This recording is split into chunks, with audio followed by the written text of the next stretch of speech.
Hey Chris, how are you? I am awesome, thank you. How are you? I'm doing well. I'm doing well.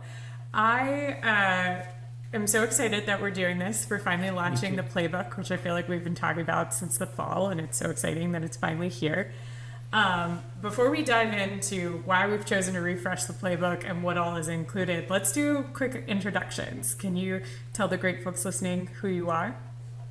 Yeah, I'd love to do that. So I'm obviously senior advisor with the Aspen Institute's Upskill America initiative, and beyond that, and within that, I work with leaders and organizations across a wide range of businesses.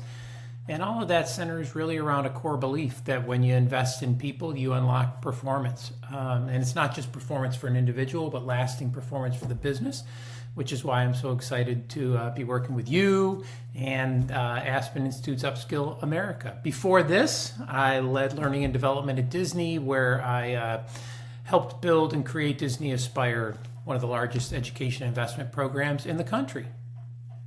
That's awesome. And I, like you, am coming from a period of time in corporate America. I spent 5 years at Walmart leading Live Better You until I joined our fearless leader, Haley Glover, as the associate director here at Upskill America. So really excited to use all of our combined knowledge plus Haley's brilliance to be able to create and launch this refreshed playbook. So let's talk a little bit about why we felt like we needed to refresh the playbook. It's obviously something that Upskill has been known for.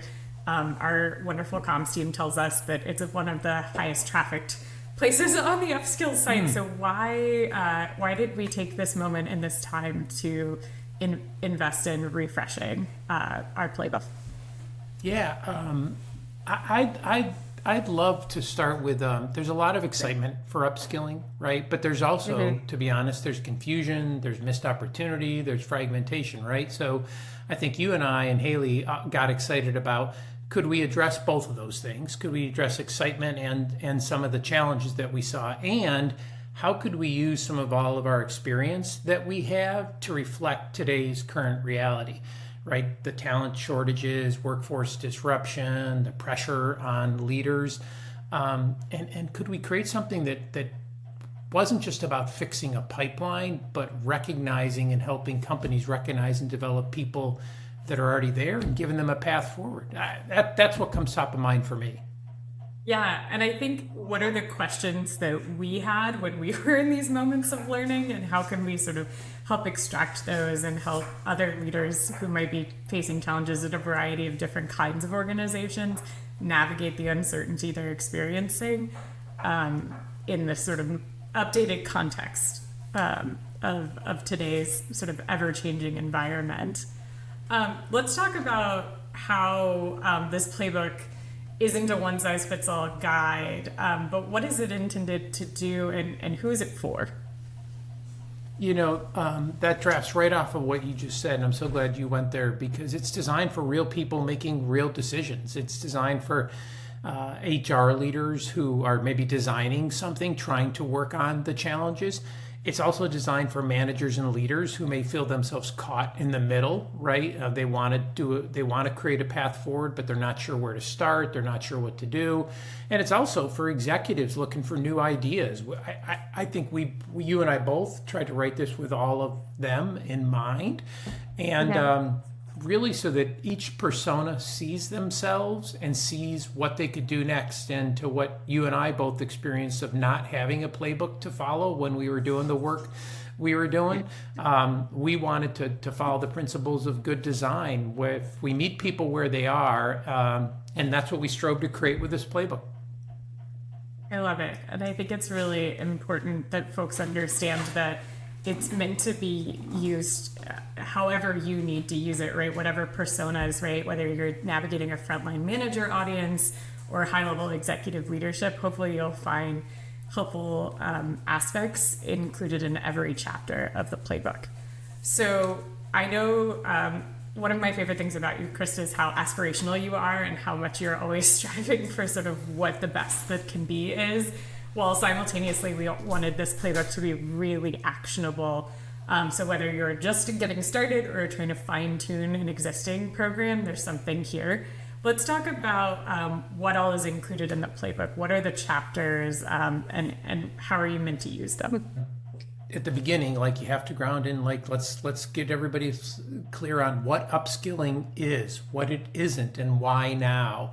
I think that's really important. If you go back to the personas that we're talking about and the audience we're trying to meet, this gives them important information and insight, and get grounded around common definitions. And then the second chapter is one I'm extremely excited about, which is the ecosystem, right? It's programs do not work in isolation. They work when you build a system and you surround that system and help drive the success that you're out to drive. So I'm really excited for people to see the ecosystem chapter. It gives you that big picture of all the components and help understand where an upskilling initiative fits and how you can work it within your company today, but also be striving to create something bigger. And then the next one I'll hit on maybe is the types of upskilling, right? We all talk about, well, is a training initiative upskilling? Is it just degree programs? Is it, well, do internships count? Do they not count? Right? I loved just going through all those types of upskilling that as you and I were building it, to kind of be clear on what are the different types and how can you think about them. Right, and how can you build a system that works for different personas and audiences within your own organization, right? It's like ingredients in a pantry, right? You may be baking a cake and a lemon loaf, right? Where you're still going to need flour, right? And so what are all those components, and who are the stakeholders you need to engage in each aspect of this? The ecosystem chapter, as well as the program components chapter, which I think is chapter 4, yes. Both really go a long way in demonstrating to folks all the different people you need at the table, right? If you had told me when I was starting in this space designing education programs that I would need to become a tax expert, I would have laughed. But I spent a lot of time over the 5 years I was in corporate America getting an understanding of tax policy, ERISA versus non-ERISA benefits, all of that, to best place this program inside the organization I was a part of, right? And so how can we make it so folks can sort of learn from the lessons we've absorbed and make sure that they understand all the different components that go into designing a program, regardless of the type of upskilling you're pursuing. Chelsea, that's so important, because when you take on an upskilling effort, right, you might think, well, I'm building an education program, or I'm building an internship program, or I'm building, right, whatever. But then once you start understanding how you can create the impact for a business, it quickly leads you down to tax, leads you down to technology, it leads you to legal, it leads you to the leaders, it leads you to understanding parts of the business that you needed to learn more about. And all of that is so important, because when you get to know and play with all of those things, you recognize what creates a strong, scalable effort. And that's what the program components chapter really does. That's right. That's spot on. And to dovetail on what you're saying, right, once you've figured out what all those things are, you can figure out what the metrics are you need to focus on. And that's the 5th chapter, is all around metrics.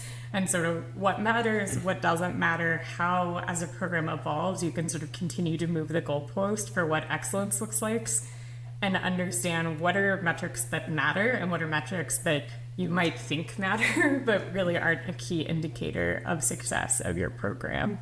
And I'm really excited for what we've included in that chapter. And then the last chapter I'd love for you to talk a little bit about with maturity models, right? This education benefit, McDonald's just celebrated their 10th anniversary, right? Some of us have been doing this for about a decade. Some of us have been doing it for about 10 weeks or less, What does it look like for sort of, tell us about the maturity model chapter. Yeah, and well, I actually want to go back to metrics, because metrics reminds me of one of the best things that I love about working with you, which is that your openness and your curiosity and what you do with that. So I remember a conversation you and I had about, it's over a year ago, where we started talking about productivity. and where productivity comes from and what the real definition of productivity is. So what I'm really fired up about in the metrics chapter is we showcase different metrics, some of which you, when you read it, you may go, oh, I never thought that would be in the conversation, but we bring those in.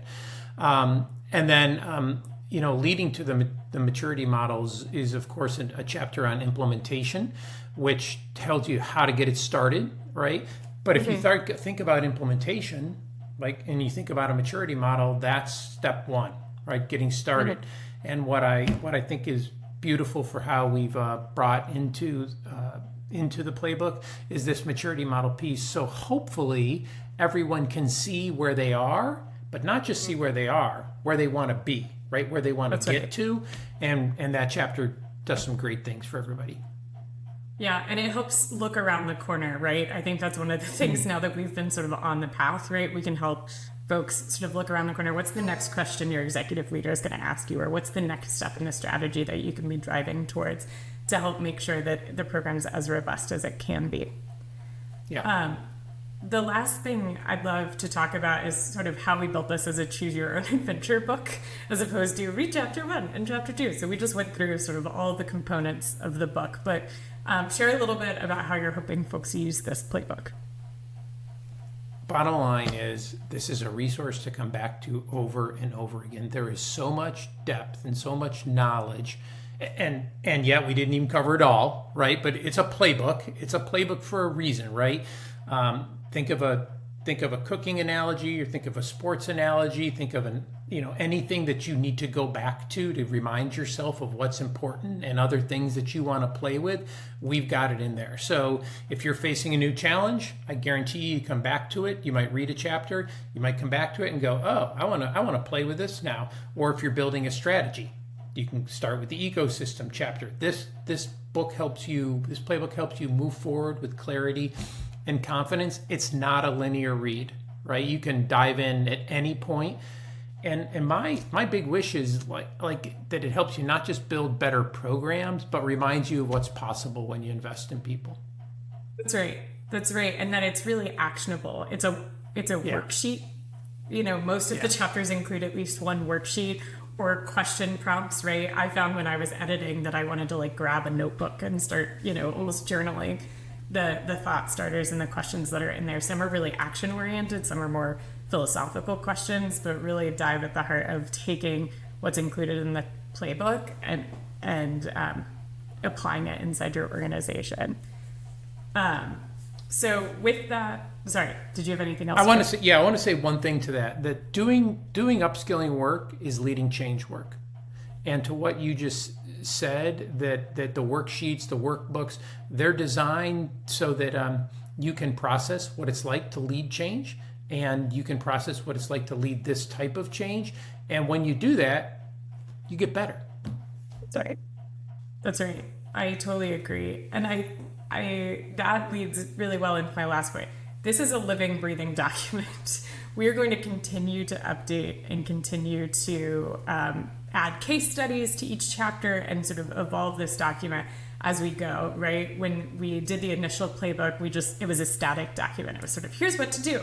That's not our approach this time. With the refresh, we really intend to continue iterating. We want your feedback, right? You're going to see blogs and more information coming from a multitude of channels. We want to make this as easy and as actionable for you as possible. So we really appreciate your interest in the playbook, and we really are excited for you to dive in and to understand how it helps and what more information you need, so Chris and Haley and I can continue to refine.